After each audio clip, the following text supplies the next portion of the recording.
Ab'enganda z'abavubuka ba NRM babiri Gerard Katumba ne Frank Muyingo abattibwa mu ggombolola y'Ekyamuliibwa mu disitulikiti y'e Kalungu olunaku olwakeesa olw'okulonda ababaka ba paalamenti omwaka guno bakaabidde ku kkooti e Masaka oluvannyuma lw'omulamuzi Seriisa Biwaga okukkiriza omusirikale wa poliisi Derrick Ssennyonga eyakuba abantu bano amasasi agaabattirawo okweyimirirwa.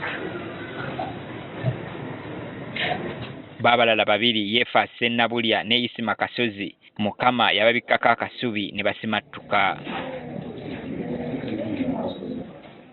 Ssennyonjo okweyimirirwa kiddiridde munnamateeka we Eddie Sanda okuleeta abantu babiri era kkooti n'ebakkiriza ekiviiriddeko ab'enganda z'abattibwa okukuba emiranga.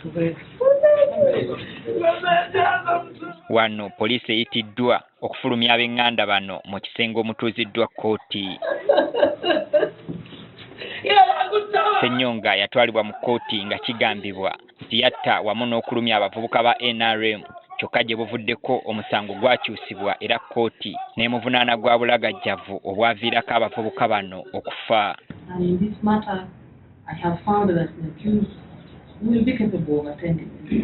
In light of the above, and considering that the offences with which the accused is charged are bailable by this court, I am inclined to exercise my discretion in favour of the accused. Accordingly, bail is granted to the accused on the following terms. Ensonga zange zonna bazifuluze omusango bagunafuyiza bagufudde kulagajjala omuntu oyinza okulagajjala n'okubesasa omuntu asooka nawookubiri. Kati mu kukkiriza omusirikale ono okweyimirirwa omulamuzi amulagidde asasule ensimbi emitwalo 5 ez'obuliwo ate abamweyimiridde okuli Beka Byekwanso ne Basil Kiyimba obukadde 5 buli omu ezitali za buliwo. Sente ezo zikuddirizibwa omusango guwedde. Failure to comply with the above conditions shall lead to automatic cancellation of bail. Munnamateeka w'omuwawaabirwa asanyukidde eky'omulamuzi okukkiriza omuntu we okweyimirirwa. Omuntu avunaanibwa nga kkooti enamusalira musango aba n'eddembe okweyimirirwa okusinziira ku kawaayiro ka constitution number 23 kaada zambuza kkooti ekkirizagiza nange omuntu wange nemukkiriza okweyimirirwa. Ab'enganda z'abagenzi bavumidde ekya kkooti okukkiriza omusirikale ono okweyimirirwa kyokka ng'obukakafu bwonna obulaga nti ono ye yatta abantu bano bwe buli. Kulaba kati obudde buno babweyimiridde ate akomewo atumalewo bumazi. Bwalese nga kkojjaawe tulina bukakafu bulaga nti kkojjaawe. Ekirala bwalese okweyimirira omu w'Ekyamuliibwa mu Kalungu disitulikiti omulala w'e Masaka mu Kimaanya bwe beeyimirira we Nakasongola. Kalagajjalira emmundu evaamu essasi nga tokujja ku mmanduso. N'olwekyo kirabawo wadde bwenkanya kugamba nti omuntu oyo aweebwekweyira kati wawe ng'abadde asibiddwa yandisigaliddeyo ddala paka omusango gulwe nga gyali obudde gwandiyagati singa okutukeera omuntu tetumanyi ye amanyi tetubeera atusingako experience kwamuki.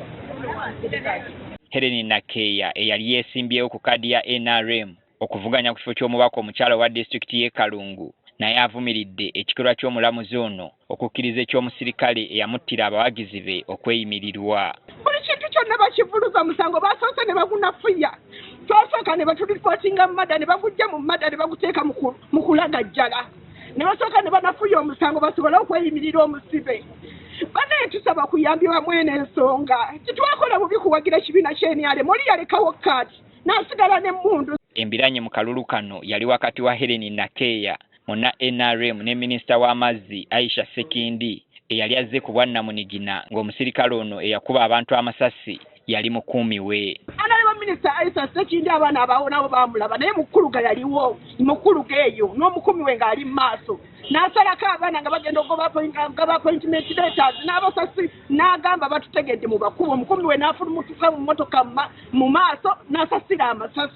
Ng'okulonda kuwedde akakiiko k'ebyokulonda kalangirira minisita Aisha Sekindi ng'omuwanguzi n'obululu 2,015,773 n'addirirwa Shakira Namiro owa NUP n'obululu 2,966. Helen Nakeya owa NRM n'afuna obululu 5,498 ng'owa DF Aisha Waligo ye yakwebera n'obululu 1,810.